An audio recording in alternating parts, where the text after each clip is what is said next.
propose de poursuivre sur les mêmes thématiques en vous parlant des startups, de vous parler celles qui bousculent les modèles, qui créent de nouveaux concepts, celles qui façonnent l'expérience client et l'hôtel d'aujourd'hui et de demain.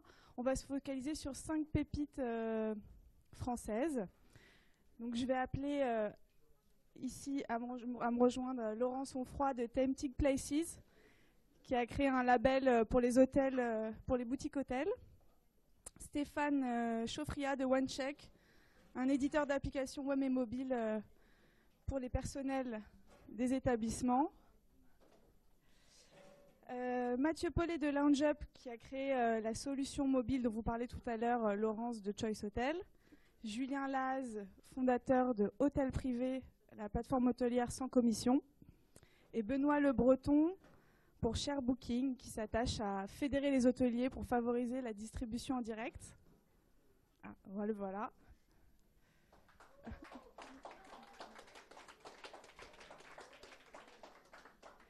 Donc l'idée, c'est de vous présenter assez rapidement ces 5 startups et leur vision du monde de l'hôtellerie. Honneur aux femmes. Je vais commencer avec Laurence Onfroy. Donc vous avez lancé en novembre 2010 Tempting Places avec la volonté de créer un label dédié aux hôtels, aux boutiques hôtels.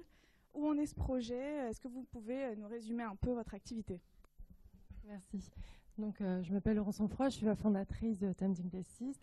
En 2010, je me suis aperçue qu'il y avait un trou sur le marché, donc une hôtellerie qui était en train de révolutionner les hôtels indépendants, que l'hôtellerie indépendante était en train de révolutionner le marché hôtelier, en cassant les codes et les standards de l'hôtellerie classique, et qu'il n'y avait pas de solutions, ou tout du moins des solutions partielles, avec quelques labels qui étaient là, mais qui n'offraient pas un accompagnement comme il était nécessaire, ou bien beaucoup d'acteurs généralistes. Tempting Places, c'est un label pour donc des hôtels de propriétaires. On a 140 hôtels dans 33 pays.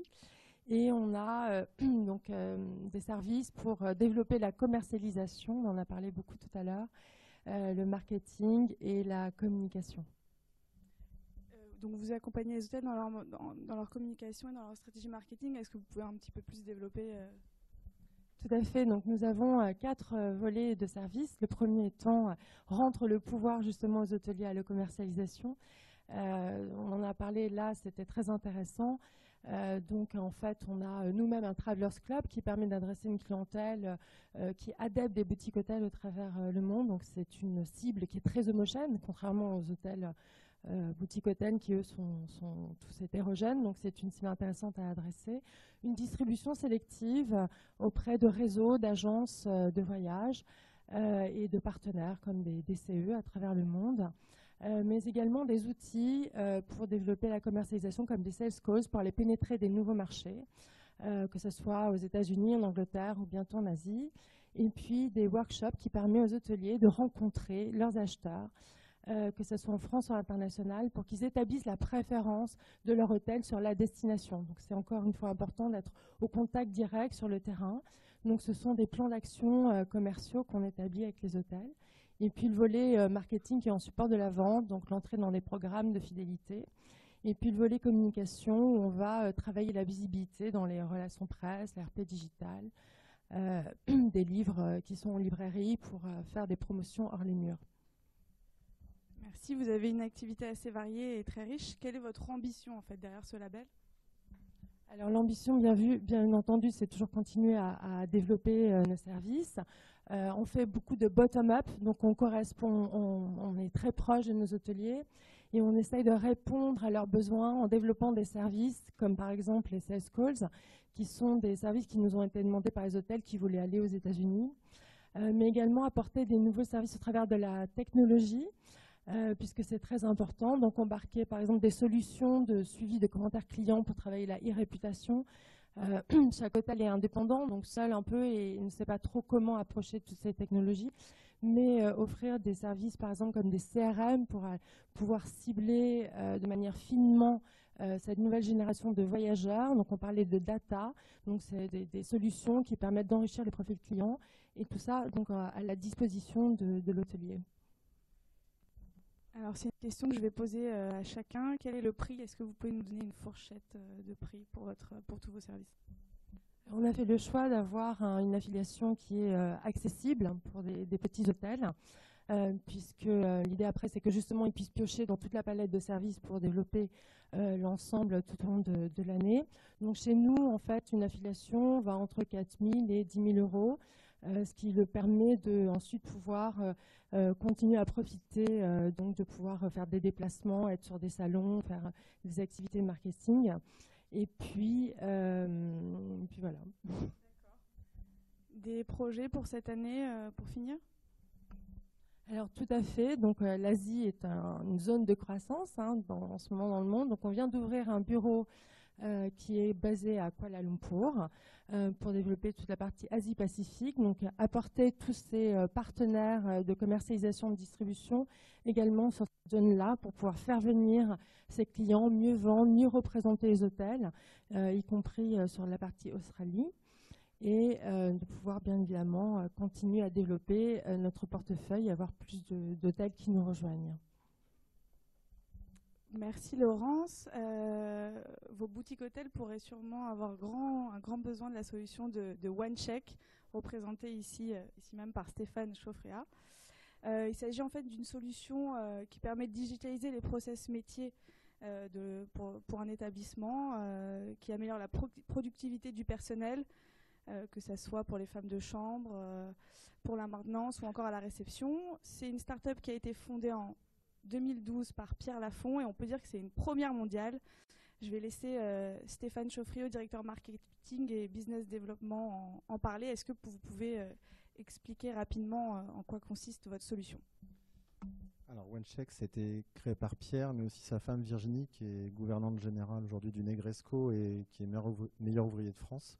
Donc en fait, cette solution est venue d'un besoin terrain constaté, c'est-à-dire que les process internes d'un hôtel n'étaient pas forcément digitalisés et loin de là. Et donc elle a imaginé la solution idéale venant de son expertise métier pour amener in fine ce que tout hôtelier recherche, c'est une qualité de service optimale, en mixant ça avec peut-être une meilleure productivité des équipes. Donc cette solution qui est une solution SaaS qui s'appuie sur une application web bien sûr pour toute la partie back-office, mais une application qui va sur tablette et aujourd'hui sur ce qu'on appelle un chariot connecté.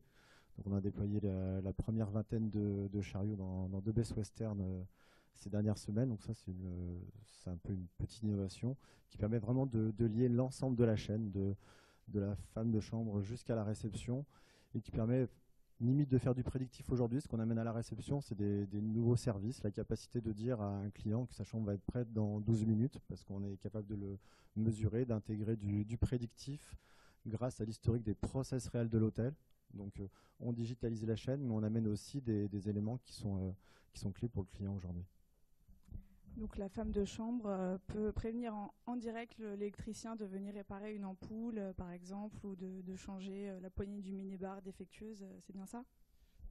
C'est ces éléments-là, c'est la gouvernance, c'est tous ces incidents qu'on peut déclarer bien sûr en temps réel, mais qui, une fois tous associés dans un système qui couvre finalement l'ensemble des process, permet d'améliorer la qualité de service in fine de l'hôtel. Selon une étude de l'Institut national de recherche et de sécurité, une gouvernante parcourt 4 à 8 km par jour. Votre outil apparemment est prescrit et cofinancé par l'assurance maladie. Est-ce que vous pouvez nous en dire plus? Ce n'est pas une blague. Donc l'outil a été auditionné par la CARSAT pendant plusieurs jours. Ils ont vu que l'outil finalement réduisait les déplacements des gouvernantes, en grande partie et techniciens, d'à peu près 30 à 40%, sachant qu'ils ont considéré dans leur fiche métier qu'en termes de facteurs de risque, c'était la fatigue physique et le stress. Donc, sachant qu'on réduit ces éléments de manière significative, le stress, l'information aujourd'hui elle est traitée, saisie en temps réel, diffusée, il n'y a pas des allers-retours inutiles à faire, il n'y a pas cette surcharge d'informations. On se retrouve avec un outil qui améliore grandement les conditions de travail. Et c'est vrai que la CARSAT aujourd'hui cofinance le déploiement de OneCheck. Cette solution s'adresse à quel type d'hôtel? Est-ce que vous avez des retours d'expérience? Vous nous parlez de Best Western. Les hôtels, on va de 26 chambres, là c'est le plus petit qu'on a. On tournait avant sur des hôtels à 300 chambres. Donc le spectre est large, sachant qu'en fait finalement on a différents outils qui s'adaptent au processus de travail de l'hôtel. On n'est pas là pour imposer une façon de travailler un hôtel, Mais on se cale sur leur processus de travail et finalement, les outils, on essaie de fluidifier tout ça, fluidifier les relations entre les différents intervenants. Donc il n'y a pas de taille finalement minimale. Et la question du prix? Roulement de tambour. À partir de 300 € par mois, voilà. On n'est pas sur une logique à la chambre, on est sur un flat fee en fonction des modules que l'hôtelier souhaite prendre. Voilà. Mais c'est à partir de 300 € par mois pour l'accès à l'ensemble des services. Est-ce que vous avez des informations en quoi ça fait vraiment gagner du temps et de l'argent à l'hôtelier?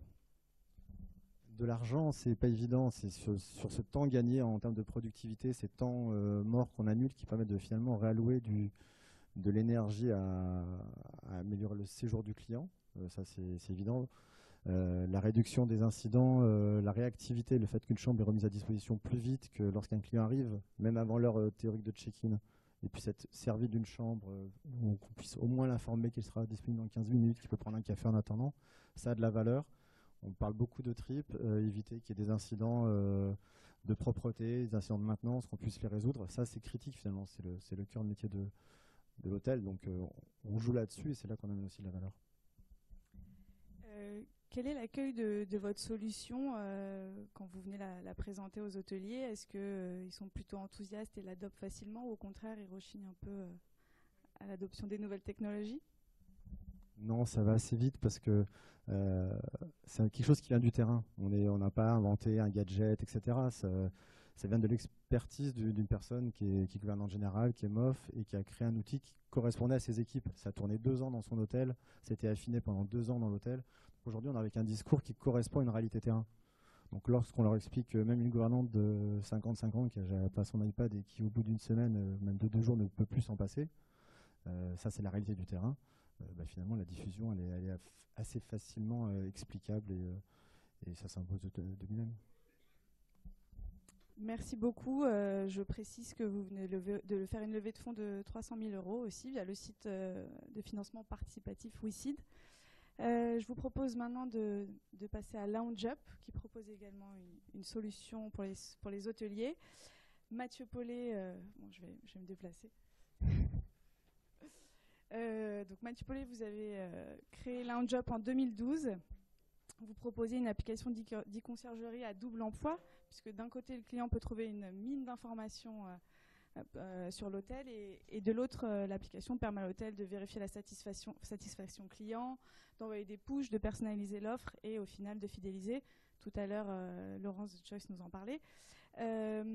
Aujourd'hui, combien d'hôtels comptez-vous dans votre portefeuille client? Quels sont les retours d'expérience? Merci. C'est même triple emploi parce qu'il y a une chose aussi qu'on fait, c'est qu'on aide les hôteliers à récolter les données des clients. On parlait des adresses email, mais c'est aussi, si c'est possible, les centres d'intérêt des clients pour personnaliser ce qu'on va dire derrière. Il y a à peu près 500 hôtels aujourd'hui qui utilisent LoungeUp, quasiment partout en France. On doit avoir 90% en France au moins, et du 3 étoiles au 5 étoiles. Voilà. Et ça, c'est mon retour d'expérience, c'est que j'aurais jamais cru qu'on aurait une diversité d'hôtels aussi importante. Je pensais qu'on vendrait notre produit, il y a 3 ans, je pensais qu'on vendrait notre produit hyper cher et que aux hôtels de luxe. Et aujourd'hui, on ne le vend pas très cher. Tu vas me poser la question sûrement.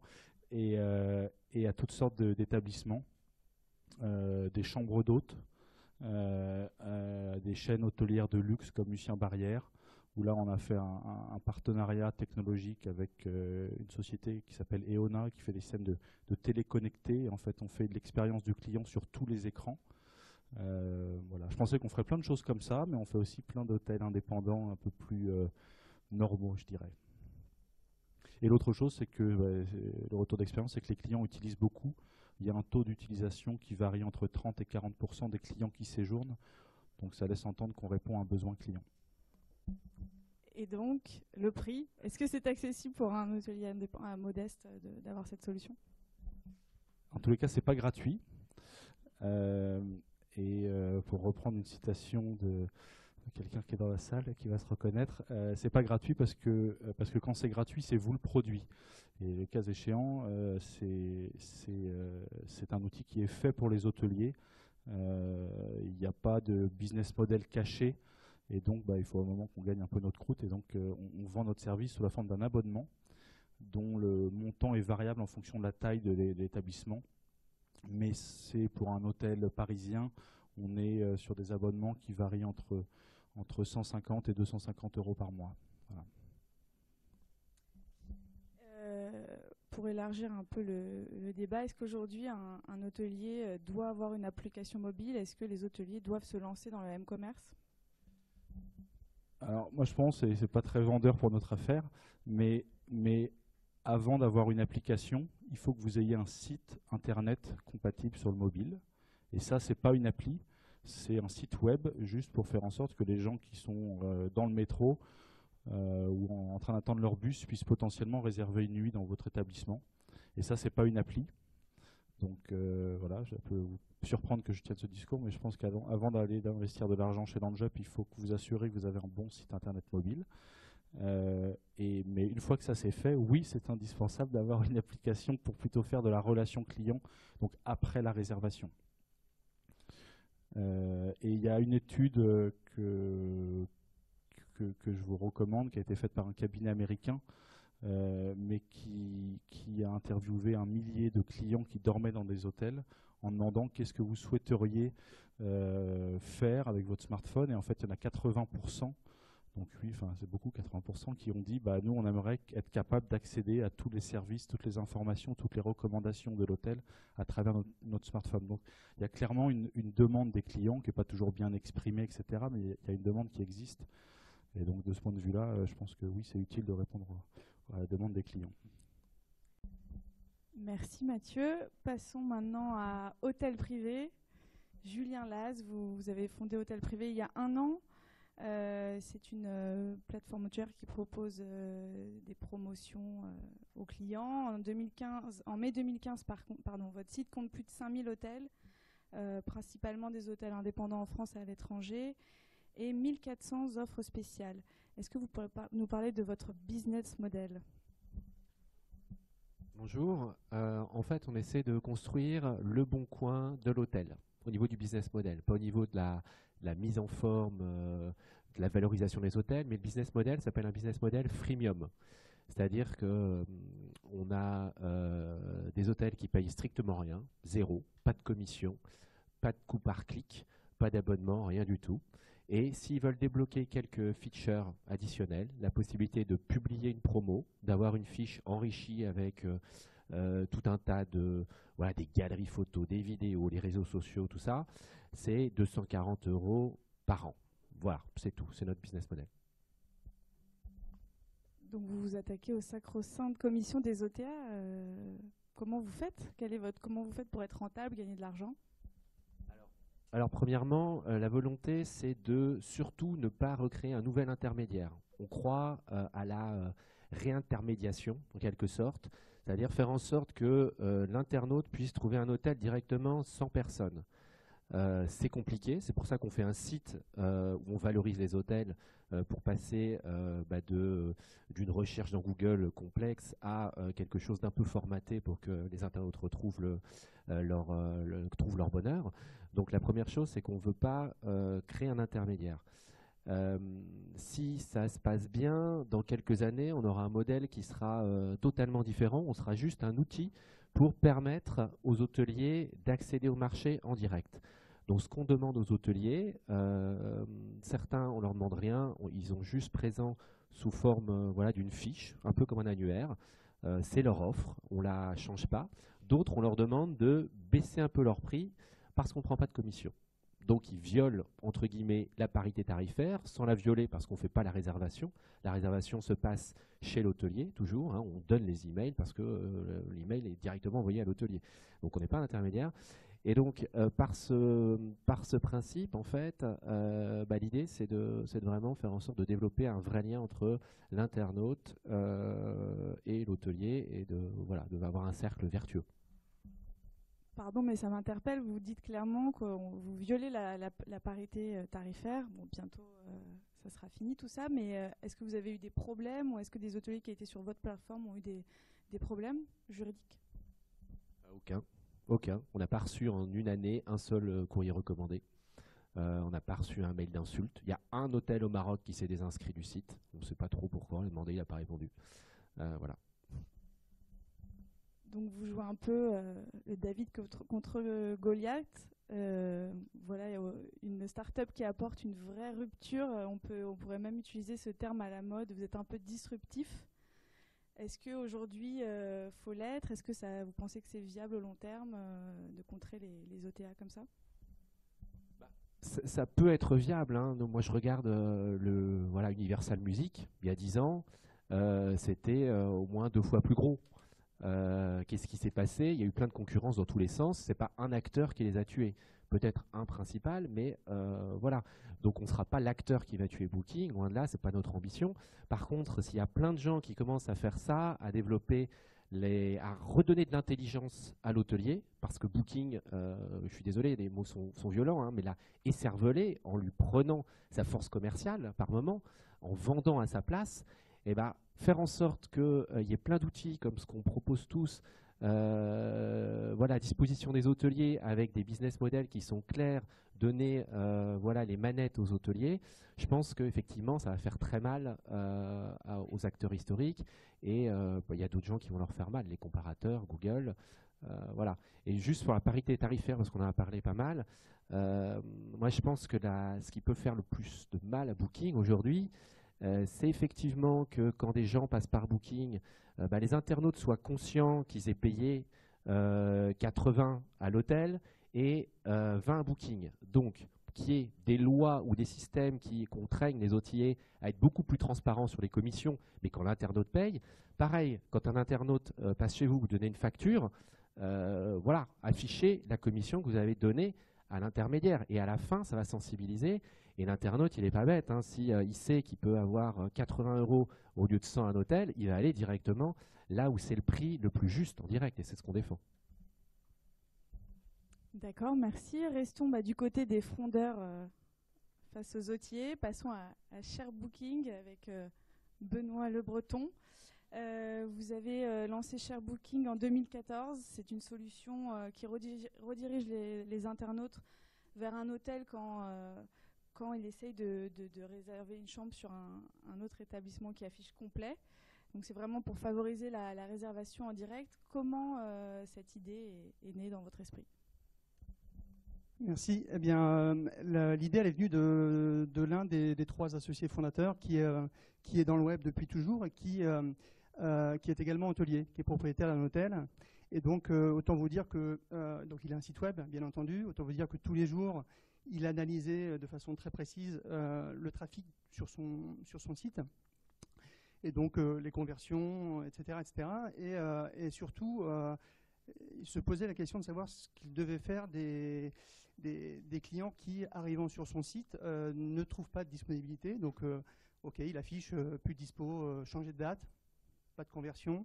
On request, réponse sous 24 heures. Ouais, non, ça ne convertit pas. Donc, il s'est dit, tout ça lié également à la volonté d'optimiser la réservation en direct et d'être un petit peu moins dépendant des distributeurs, comme on a parlé depuis le début de cet événement. Bien, après tout, je vais proposer d'autres hôtels du réseau, de la localité, pour, quitte à le perdre, eh bien autant le proposer à d'autres personnes. Si je puis me permettre, les hôteliers qui sont présents pourront peut-être vous dire qu'ils le faisaient déjà peut-être à l'oral, avant, par le bouche à oreille. Alors qu'est-ce qui change dans votre solution? Effectivement, les hôteliers ne nous ont pas attendus pour le faire. Ils le font. Je pense que c'est une pratique, dites-moi si je me trompe, et c'est une pratique qui est largement utilisée quand un client téléphone, ou notamment quand vous avez des cas d'overbooking. Vous vous servez tous plus ou moins de votre réseau d'hôtels autour de vous. C'est vraiment de la proximité. Nous, on n'a fait qu'appliquer ce que vous faites un petit peu tous les jours. Et nous avons développé cette solution pour qu'elle soit optimale sur votre site web. Aujourd'hui, ça ne se faisait pas. Aujourd'hui, un client arrive sur votre site, il n'y a pas de dispo, vous n'en prenez même pas connaissance, il repart ailleurs. Là, vous pouvez le capter, le diriger et le conseiller et l'orienter surtout vers des hôtels avec lesquels vous avez l'habitude de travailler. La question fatidique, le prix et un retour d'expérience si vous en avez un. Alors le prix, ça va être très, très simple. On prend une commission uniquement lorsqu'un client réserve sur un hôtel via la redirection Share Booking. Donc il fait une demande sur le site de l'hôtel A, l'hôtel A n'a pas de dispo, et bien l'hôtel A, plutôt que de le perdre, va lui proposer des hôtels que lui a choisis, donc l'hôtel B, C, D. Si le client réserve dans un de ces hôtels, eh bien il va payer une commission de 4% sur le montant de la réservation hors taxe de son séjour. Au retour de première expérience, donc on a commencé assez récemment à commercialiser ShareBooking principalement sur Paris. On a une 40aine d'hôtels et ce qui est intéressant, c'est que il y a une demande sur 3 du site web qui est faite sur le site web de l'hôtel qui arrive à de la non-disponibilité sur Paris. Ce qui veut dire que nous, on propose une alternative à un client sur 3 sur le site web de l'hôtel. Donc on est plutôt très satisfait des premiers retours. Les chaînes intégrées le font souvent automatiquement. Est-ce que vous pensez que cette solution pourrait intégrer des groupements de chaînes volontaires et pourquoi pas Accor Hotel? Alors, Accor Hotel, je ne sais pas. Ce qui est sûr, c'est qu'effectivement, notre solution intéresse des hôtels indépendants qui se sentant un petit peu seuls, veulent trouver des outils pour se sentir moins seuls. On a également des groupements qui sont intéressés. On travaille de façon assez avancée avec des groupements nationaux qui veulent prendre notre solution parce que c'est clairement pour eux une valeur ajoutée. Qu'un hôtel qui fait partie de la chaîne, qui a son propre système de réservation, plutôt qu'ils disent désolé pas dispo, renvoie vers d'autres hôtels de cette fameuse chaîne volontaire. Donc oui, en ce moment on est en pourparlers avec des groupements qui souhaiteraient utiliser nos solutions. Ouais. Est-ce que votre technologie permet justement d'alléger la Google dépendance face aux hôteliers? La Google dépendance face aux hôteliers, je pense qu'on est tous là pour dire qu'on veut proposer aux hôteliers des outils pour qu'ils soient moins dépendants de ces outils. Après, je ne vais pas en rajouter, hein, il y a suffisamment d'experts autour de la table aujourd'hui pour dire qu'il faut savoir s'en servir, mais de façon intelligente. Nous, on propose une alternative et les premiers retours sont plutôt très satisfaisants. Donc, en tous les cas, on est ravis. Merci pour ces témoignages. Je vous précise que vous pourrez les revoir lors du cocktail. J'ai une dernière question pour vous. Vous pourrez vous faire passer le micro. Est-ce que vous pouvez me définir en 3 mots l'hôtellerie dans 10 ans? Selon vous, à quoi elle ressemblera?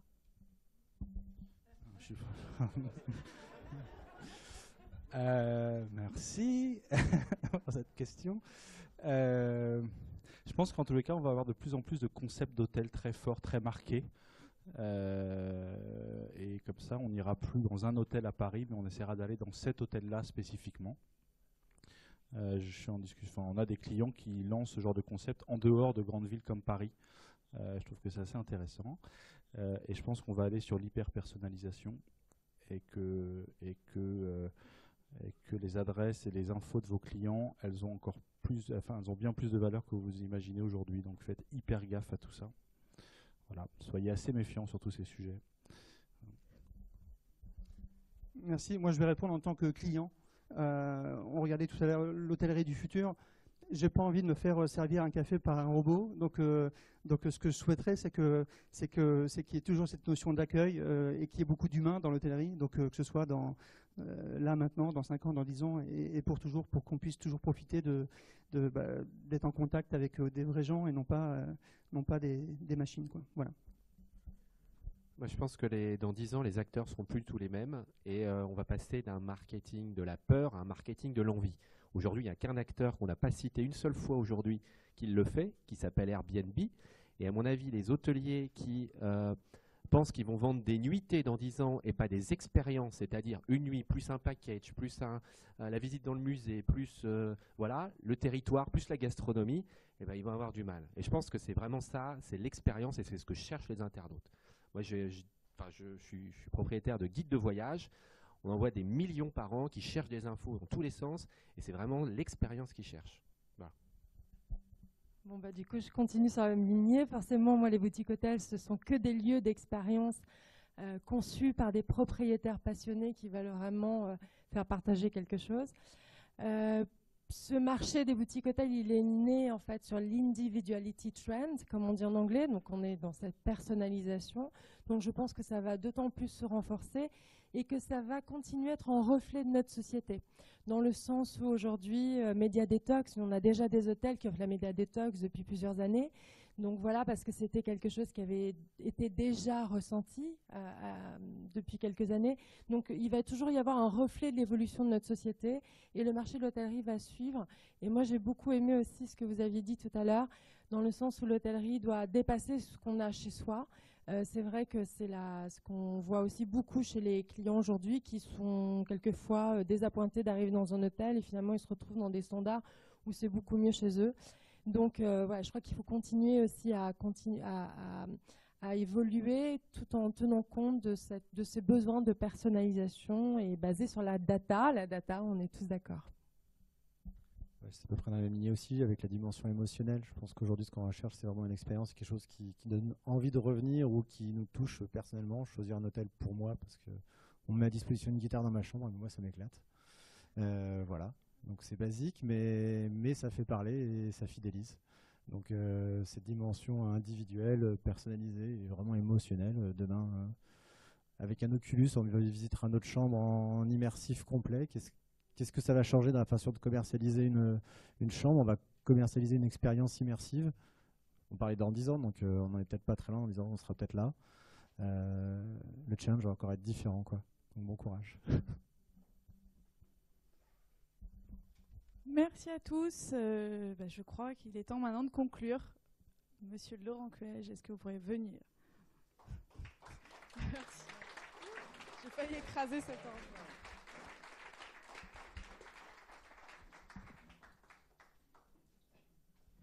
Bien, merci à tous. Merci à tous les participants et les organisateurs de cette journée Welcome City Day spéciale hôtellerie. C'était un nouveau format que nous lancions et je pense que c'est effectivement quelque chose qu'on pourrait décliner dans d'autres domaines en associant à la fois nos startups, des intervenants extérieurs, bref, quelque chose de plus riche que les conférences classiques ou les ateliers et les formations que nous organisions jusqu'à présent. Ça donne, je pense, un petit peu plus de relief et puis ça intègre beaucoup plus aussi, ça mobilise nos startups sur les questions. Je retiens quelques idées de ces débats. Sur l'hôtellerie de demain, évidemment la question de l'impact éternel des technologies de l'information sur les métiers de l'hôtellerie, une révolution complète liée au numérique, avec les choix de commercialisation, de différentes formes de pricing, d'accès aux data, donc des choix technologiques extrêmement importants. Deuxième élément, cette révolution technologique ne doit pas faire oublier les fondamentaux du métier de l'hôtellerie, qui est avant tout un métier d'accueil, un métier d'humain, un métier où on a le plaisir de recevoir, un métier d'hospitalité. Je ne sais pas si le mot hospitalité a été prononcé aujourd'hui. Et donc, ne doit pas faire oublier cette dimension-là. Moi, il y a quelque chose qui me frappe souvent dans ces débats où on parle d'innovation et d'enjeux pour les métiers d'hôtellerie, c'est la question de la connaissance des clients. Qui connaît vraiment, sur les bouts des doigts, ses clients, leurs attentes, leurs envies, éventuellement leurs envies non exprimées, pour pouvoir aller au-devant de leurs envies et apporter ces fameux services complémentaires qui demain seront absolument essentiels pour que l'hôtellerie tire son épingle du jeu par rapport à la compétition internationale et sur les autres hébergements touristiques. Effectivement, je rejoins Julien, la notion de l'expérience me paraît absolument fondamentale pour qu'on dépasse le simple cadre qui est important évidemment de la chambre, de la literie, mais qu'on apporte une expérience. Je me rappelle une intervention que j'ai pu faire il y a presque un an à l'Assemblée Générale du Sinorca, grand syndicat hôtelier. Il y avait 200 hôteliers dans la salle et je leur ai dit tout le bien que je pensais de la consommation collaborative et de la location d'appartements meublés parce qu'au-delà des aspects fiscaux que je mets à part, sur les aspects purement marketing, il y a plein d'idées à prendre de ces gens-là, de la façon dont ils valorisent un territoire, un environnement, la façon dont ils apportent des services complémentaires. Et donc, je pense que ça pourrait effectivement nourrir davantage nos professions classiques. Bref, beaucoup de questions.